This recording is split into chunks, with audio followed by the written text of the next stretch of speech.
इधर दिवाली श्री रामकृष्ण उपदेश स्वामी ब्रह्मानंद जी द्वारा संकलित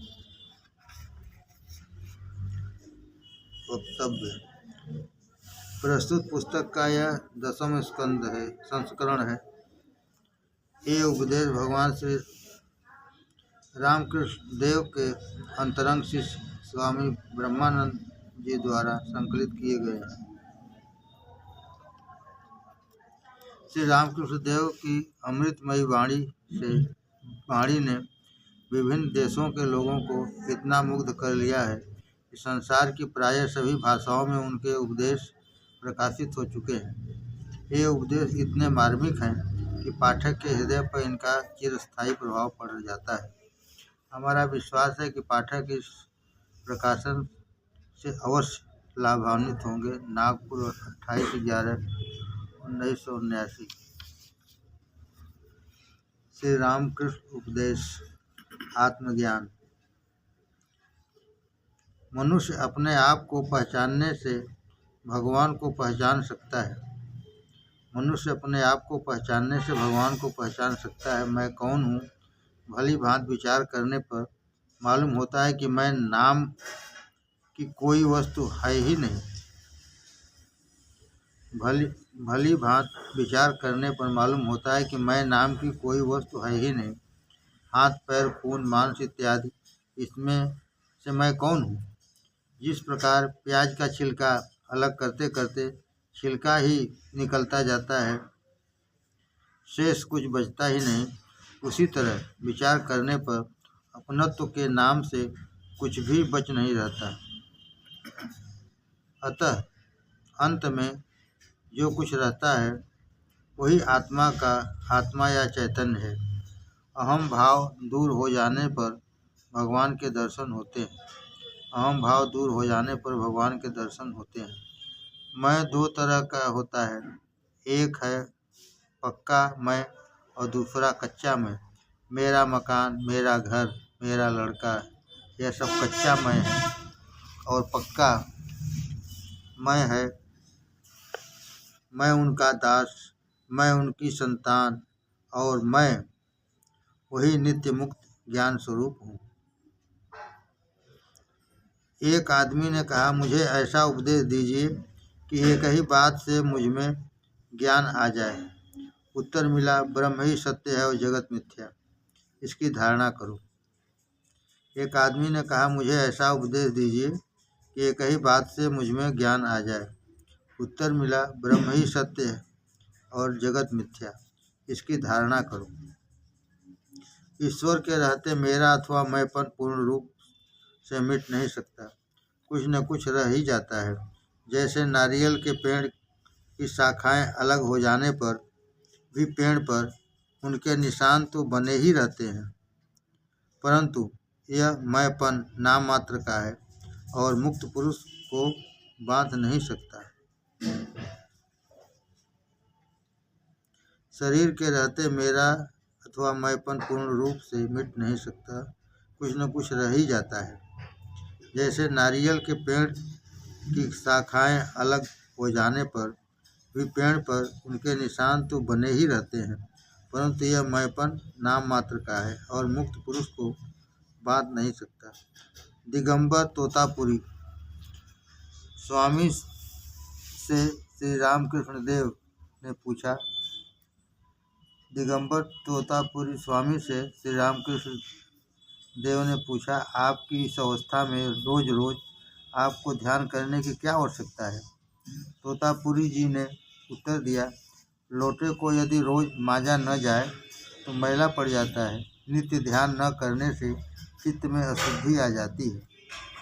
तब श्री रामकृष्ण देव ने कहा, अगर लोटा सोने का हो तो काला न होगा, अर्थात सच्चिदानंद का लाभ होने पर फिर साधना की आवश्यकता नहीं रह जाती।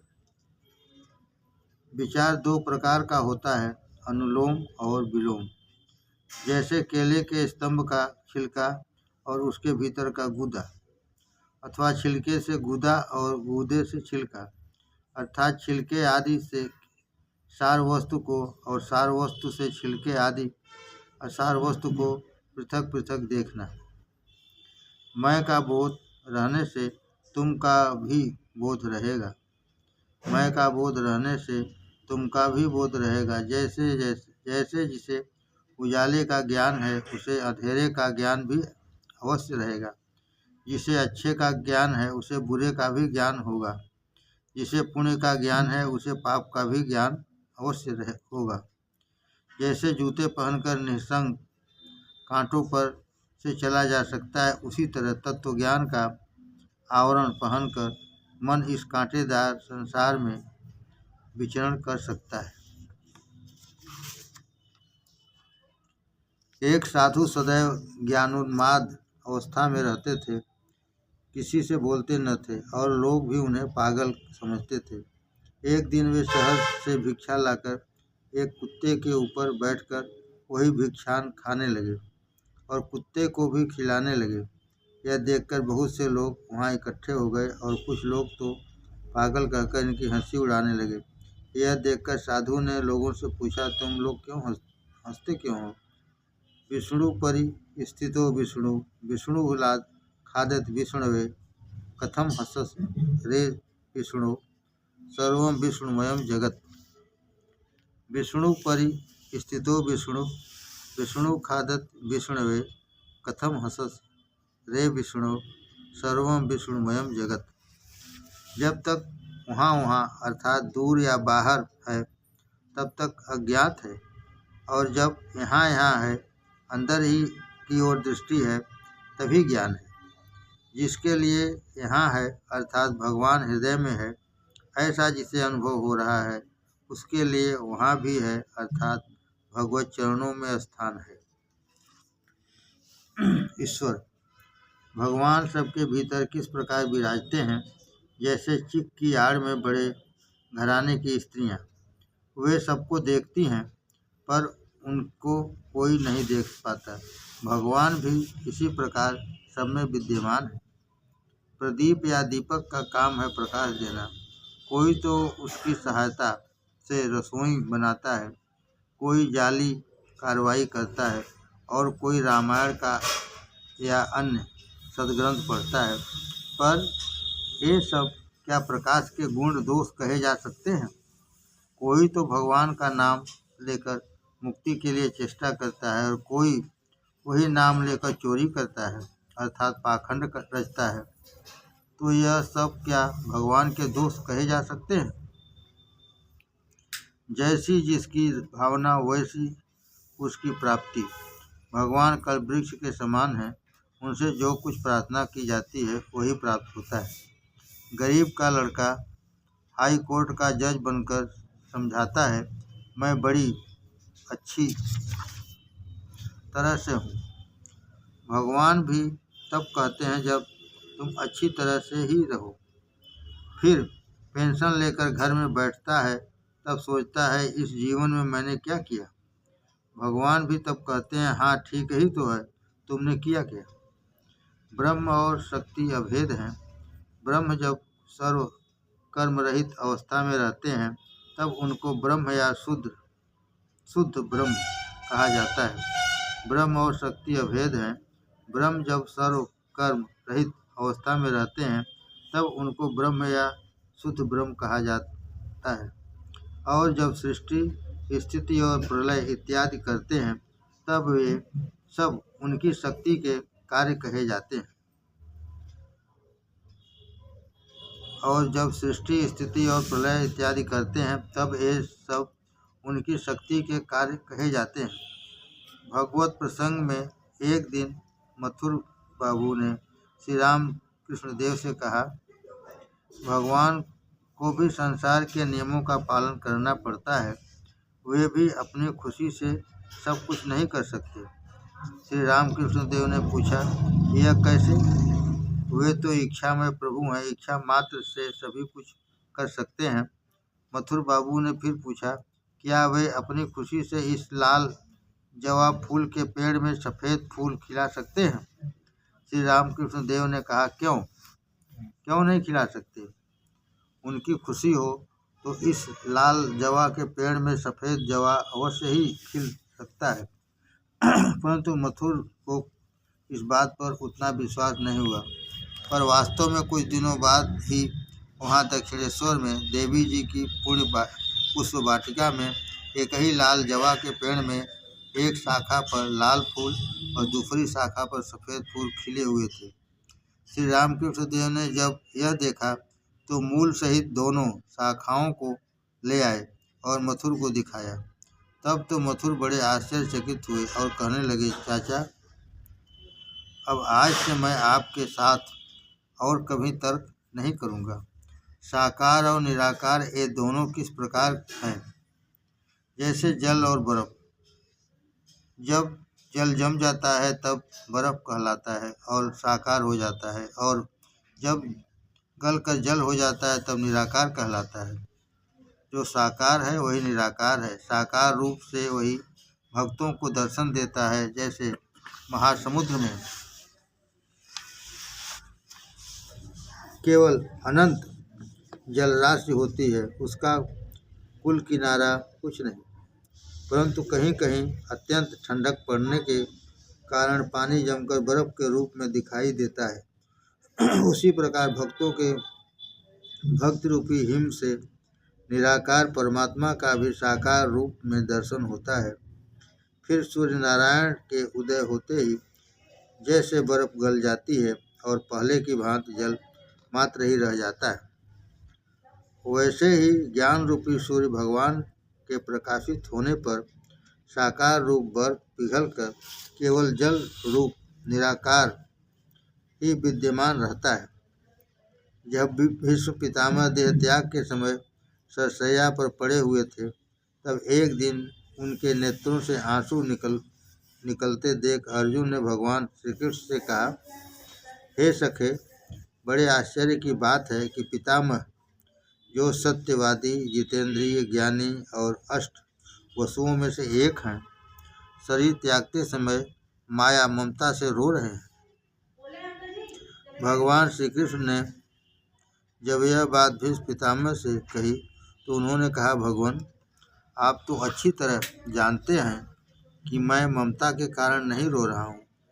मेरे रोने का कारण यह है कि भगवान की लीला में आज तक कुछ भी न समझ सका।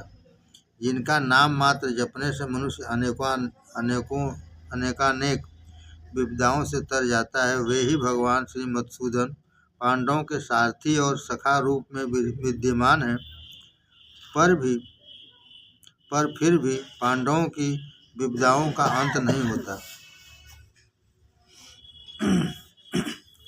मैं ममता के कारण नहीं रो रहा हूँ। मेरे रोने का कारण यह है कि भगवान की लीला मैं आज तक कुछ भी न समझ सका। जिनका नाम मात्र जपने से मनुष्य अनेकानेक विपदाओं से तर जाता है, वे ही भगवान श्री मधुसूदन पांडवों के सारथी और सखा रूप में विद्यमान हैं। पर फिर भी पांडवों की विपदाओं का अंत नहीं होता। श्री रामकृष्ण देव एक दिन तैलंग स्वामी के दर्शन को गए। उन्होंने पूछा, ईश्वर एक है, फिर लोग उन्हें अनेक क्यों बतलाते हैं? तैलंग स्वामी ने मौन व्रत होने के कारण इशारे से समझाया कि भगवान का ध्यान करने से पता चलता है कि वे एक ही हैं, पर विचार करते ही नानात्व बुद्धि आकर घेर लेती है।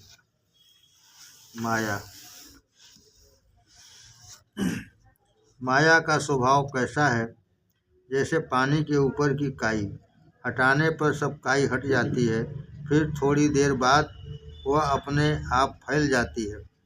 उसी प्रकार जब तक विचार कीजिए अथवा जब तक साधु सत्संग कीजिए, कोई विकार नहीं रहता, पर उसके थोड़ी देर बाद ही विषय वासना चित्त को ढक लेती है। सांप के दांतों में विष है।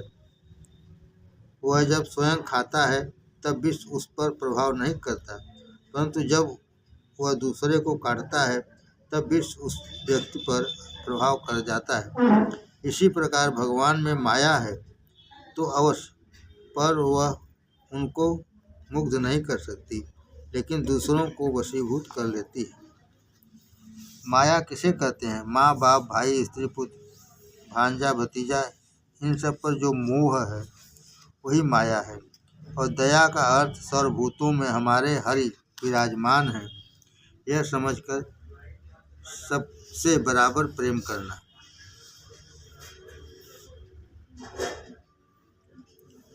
जिस पर भूत आता है वह यदि जान जाए कि भूत आया है तो भूत भाग जाता है।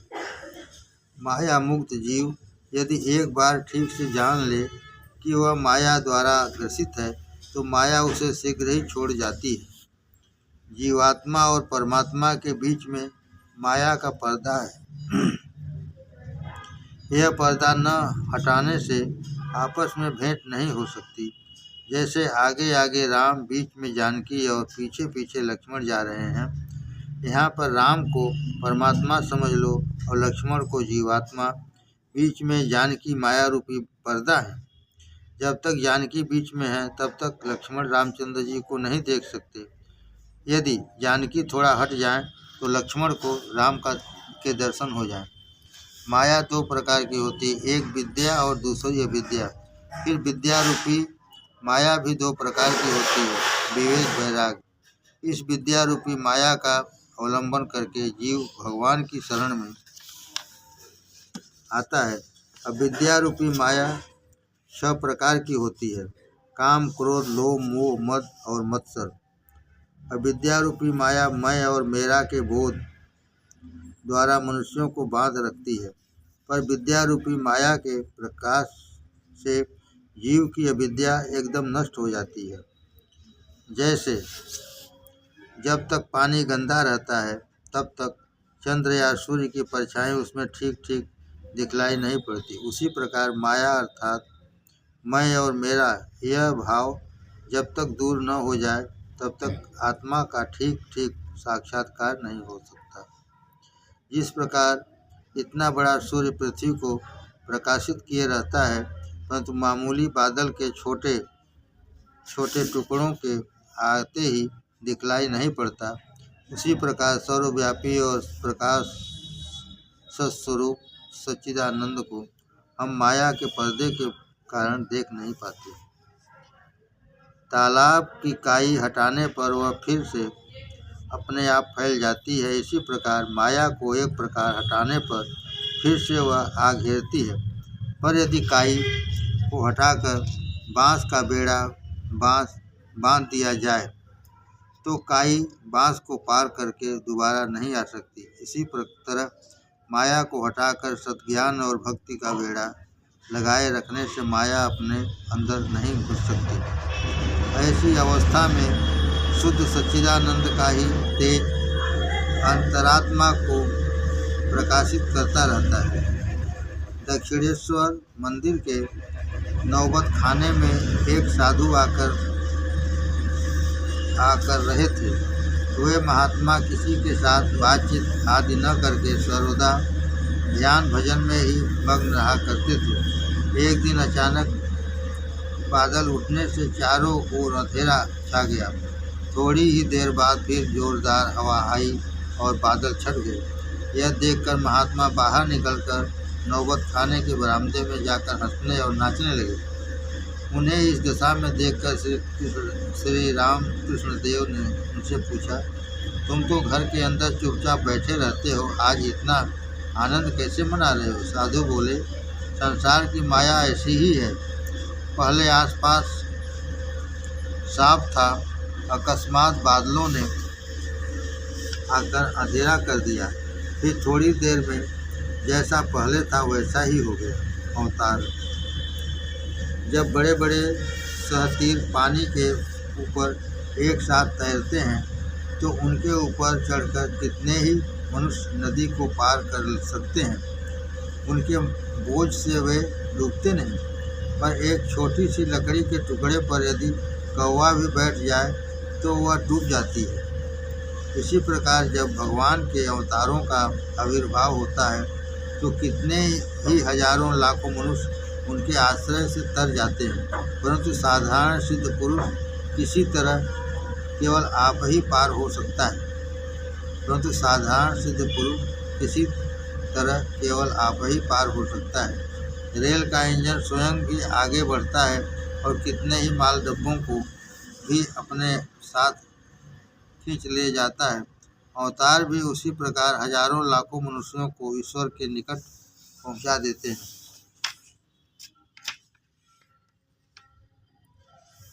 जीव के अवस्था भेद। मनुष्य मानो तकिए के गिलाफ हैं। ऊपर से देखने में कोई गिलाफ लाल है तो कोई काला, परंतु सबके भीतर रुई ही है। उसी प्रकार देखने में कोई मनुष्य सुंदर है तो कोई काला, कोई महात्मा है, कोई दुराचारी, पर सबके भीतर वही परमात्मा विद्यमान है। संसार में दो प्रकार के स्वभाव वाले मनुष्य पाए जाते हैं। कुछ तो सूप की तरह स्वभाव वाले होते हैं और कुछ चलनी की तरह। सूप जिस प्रकार भूसी इत्यादि असार वस्तुओं का त्याग करके सारयुक्त वस्तुओं को ग्रहण करता है, जैसे अनाज इत्यादि, उसी प्रकार कुछ लोग संसार की असार वस्तुएं कामनी कंचन आदि को छोड़कर सारयुक्त बात अर्थात भगवान को ग्रहण करते हैं। और चलनी जिस प्रकार सारयुक्त वस्तुओं को निकालकर असार वस्तुओं को अपने में रख लेती है, उसी प्रकार संसार के कुछ पुरुष सारयुक्त वस्तु ईश्वर का त्याग कर कामनी कंचनादि को ग्रहण करते हैं। विषयी पुरुषों का मन गोबर के कीड़े की भांति होता है। यह कीड़ा गोबर में ही रहना अधिक पसंद करता है। यदि गोबर छोड़कर उसे और कुछ भी दिया जाए तो उसे पसंद नहीं आता है। यदि जबरदस्ती से उसे कुछ दिया भी जाए तो भी उसे अच्छा नहीं लगता।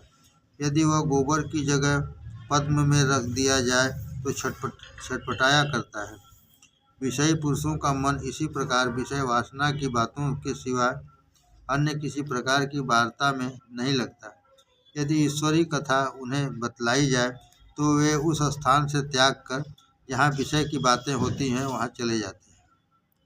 कुछ मछलियाँ ऐसी होती हैं जो जाल में पड़ने पर भी भागने की बिल्कुल चेष्टा नहीं करती और चुपचाप पड़ी रहती हैं। कुछ दूसरी होती हैं जो इधर उधर छटपटाती हैं पर भाग नहीं पाती। फिर भी तीसरे प्रकार की मछलियाँ भी होती हैं जो जाल को काट कर भाग जाती हैं। इसी प्रकार सांसारिक जीव भी तीन प्रकार के होते हैं: बद्ध जीव, मुमुक्षु जीव और मुक्त जीव। रास्ते में चलते चलते रात को हो जाने पर तथा आसमान में बादल और तूफानी हवा देखकर किसी एक मछली वाली ने एक मालिन के घर का आश्रय लिया। मालिन ने उसे पुष्प गृह के बरामदे में ठहराया और यथायोग उसकी सेवा की, परंतु मछली वाली को किसी प्रकार नींद नहीं आई। अंत में वह समझ गई कि पुष्प गृह में रखे हुए नाना प्रकार के खिले हुए फूलों की महक से ही उसे नींद नहीं आ रही है। तब उसने मछलियों की टोकरी में जल छिड़क कर उसे सिरहाने रख लिया और फिर सुख से सो गई। इसी प्रकार मछली वाली की भांति विषयी और बद्ध मनुष्यों को संसार की बड़ी सड़ी दुर्गंध को छोड़कर और कुछ अच्छा नहीं लगता। इसी प्रकार मछली वाली की भांति विषयी और बद्ध मनुष्यों को संसार की सड़ी दुर्गंध को छोड़कर और कुछ अच्छा नहीं लगता। कबूतर का गला ऊपर से टटोलने पर जैसे गले में भरे हुए मटर के दाने साफ मालूम पड़ जाते हैं, उसी तरह विषयी पुरुषों से बातचीत करते ही उनमें भरी हुई विषय वासनाएं स्पष्ट हो जाती हैं। विषय की बातें तो उन्हें भली मालूम होती हैं, किंतु धर्म की बातें अच्छी नहीं लगती। यदि किसी ने मूली खाई हो तो उसकी डकार से ही पता चल जाता है। इसी प्रकार धार्मिक पुरुषों से भेंट होने पर धर्म की ही बातें हुआ करती हैं, पर जो विषयी लोग हैं वे केवल विषय की ही बातें किया करते हैं। दो प्रकार की मक्खियाँ होती हैं, एक तो शहद की मक्खियाँ और जो शहद के अतिरिक्त और कुछ भी नहीं खाती, और दूसरी साधारण मक्खियाँ जो शहद पर भी बैठती हैं और यदि सड़ता हुआ घाव दिखलाई पड़े तो तुरंत शहद को छोड़कर उस पर भी जा बैठती हैं। इसी प्रकार दो तरह के स्वभाव के लोग होते हैं। एक जो ईश्वर में अनुराग रखते हैं, वे ईश्वर की चर्चा के सिवाय कोई दूसरी बात करते ही नहीं, और दूसरे जो संसार में आसक्त जीव हैं, वे ईश्वर की बात सुनते सुनते यदि किसी स्थान पर विषय की बातें होती हों तो तुरंत भगवान की चर्चा छोड़कर उसी में संलग्न हो जाते हैं। संसारी जीव स्वयं तो हरिनाम सुनते नहीं, बल्कि दूसरों को भी नहीं सुनने देते। वे धर्म और धार्मिक पुरुषों की निंदा किया करते हैं। कोई यदि ईश्वर के ध्यान में मग्न हो तो वे उसकी हंसी उड़ाते हैं। यदि मगर पर किसी शस्त्र द्वारा वार किया जाए तो उससे मगर का कुछ भी नहीं होता, बल्कि शस्त्र ही छिटक कर अलग जा गिरता है। इसी प्रकार संसारी जीवों के बीच धर्म चर्चा कितनी ही क्यों न की जाए, उनके हृदय पर तनिक भी प्रभाव नहीं पड़ता। सूर्य की किरणें सर्वत्र समान होने पर भी दर्पण और स्वच्छ पदार्थों पर विशेष रूप से प्रकाशित होती हैं। भगवान का प्रकाश प्रत्येक जीव में समान होने पर भी महात्माओं के हृदय में विशेष रूप से पड़ता है। जिस प्रकार विभिन्न पकवान ऊपर से एक ही आटे के बने होते हैं, परंतु पीठी, नारियल, खोआ, दाल आदि के भेद से अलग अलग नाम और स्वाद के हो जाते हैं, उसी प्रकार सभी मनुष्य पंचभौतिक उपादानों की दृष्टि से समान जाति के होते हैं, फिर भी गुण भेद से भिन्न भिन्न होते हैं। आपो नारायण। सभी प्रकार का पानी नारायण का रूप है, परंतु प्रत्येक स्थान का जल पीने के योग्य नहीं होता। कोई जल पिया जाता है, किसी से पैर धोए जाते हैं और किसी को स्पर्श तक नहीं किया जाता। इसी प्रकार परमात्मा सर्वत्र है, पर हर स्थान पर जाना उपयुक्त नहीं। इसी प्रकार परमात्मा सर्वत्र है, पर हर स्थान पर जाना उपयुक्त नहीं। किसी स्थान पर जाना चाहिए और किसी स्थान को दूर से ही प्रणाम करके भाग जाना चाहिए। शेर के अंदर भी परमात्मा विराजमान है, पर इसी कारण उसके सामने नहीं चले जाना चाहिए। दुष्ट मनुष्यों में भी ईश्वर विद्यमान है, पर इसलिए उनका साथ करना उचित नहीं।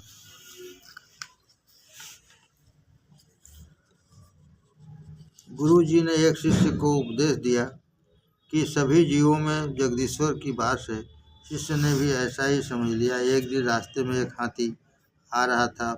उसके महावत ने कहा, हट जाओ।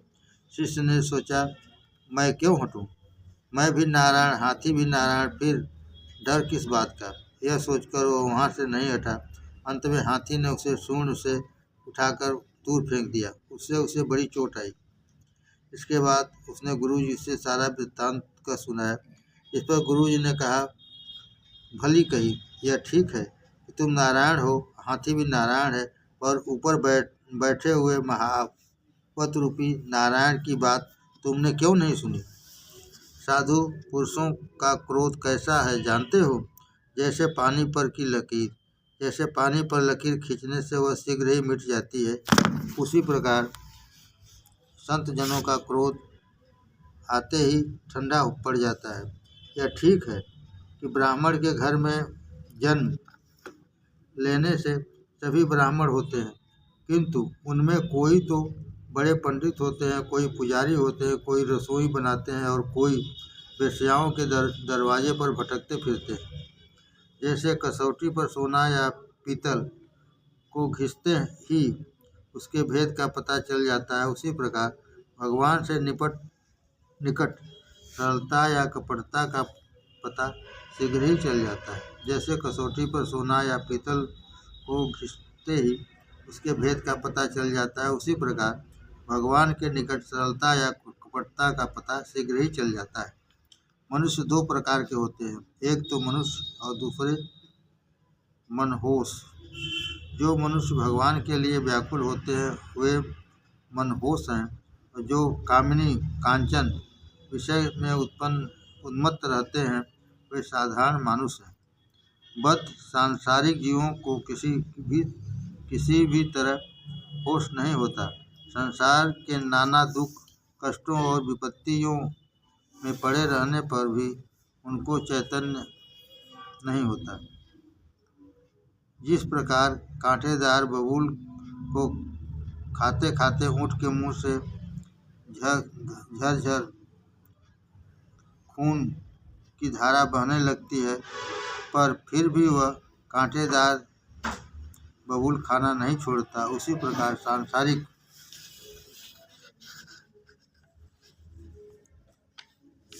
पुरुष विषय वासना के अत्यंत दुख कष्ट को भोगने पर भी विषय वासना के लालच को नहीं छोड़ता।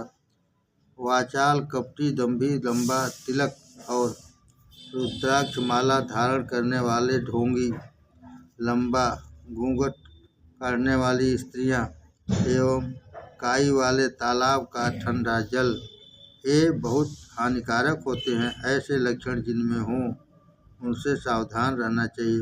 वाचाल, कपटी, दंभी, लंबा तिलक और रुद्राक्ष धारण करने वाले ढोंगी, लंबा घूंघट काटने वाली स्त्रियां एवं काई वाले तालाब का ठंडा जल, ये बहुत हानिकारक होते हैं। ऐसे लक्षण जिनमें हों उनसे सावधान रहना चाहिए।